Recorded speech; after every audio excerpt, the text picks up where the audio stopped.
Councillors, Mark Richardson from HousingNowTO.com, Alexi Gura and Nama Blonda, who are also with us today, really talking about some of the same stuff we talked about at at Wilson with regards to the Warden site, so I won't repeat these early slides. Talking about the Warden site, it is currently a 7.1 acre surface parking lot next to a subway line that we're about to spend $6 billion plus extending deeper into Scarborough. It is lazy land, and it's actually, the parking there is even cheaper than the parking at Wilson, right? It's $4 maximum to park there for the day. NAMA's done some excellent work through her smart density organization on travel times, on what the density could and should be around that site. You're welcome to ask her some questions. This is what that parking lot looks like Friday at lunchtime in the middle of the summer. Like, we're not protecting an important piece of real estate. This is lazy, lazy land that needs to be put to a higher and better use in the middle of a housing crisis.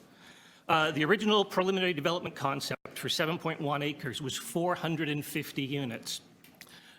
Your planning staff had 225 affordable rental units. I'll draw your attention to this tiny little TTC Admin Building that they're putting on apartment-zoned lands. It's a 2-story TTC Admin Building. The TTC say that they need to have this site next to the tracks. Well, they've got a south parking lot. They could quite happily put that on. This is one of the areas we'd really like you to push back on. When we came back in the fall, it was at 466 residential units with 233 affordable, still with a 2-story TTC Admin Building.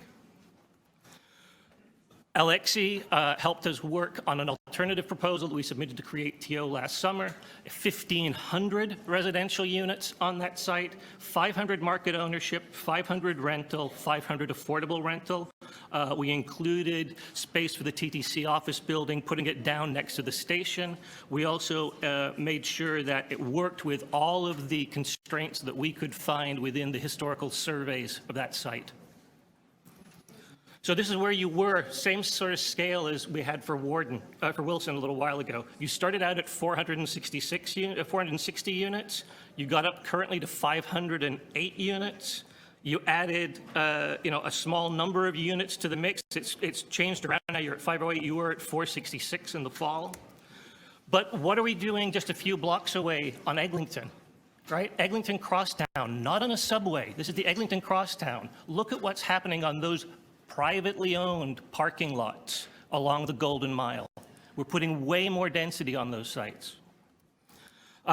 Even look at Vic Park. Vic Park, which you guys approved a few months ago.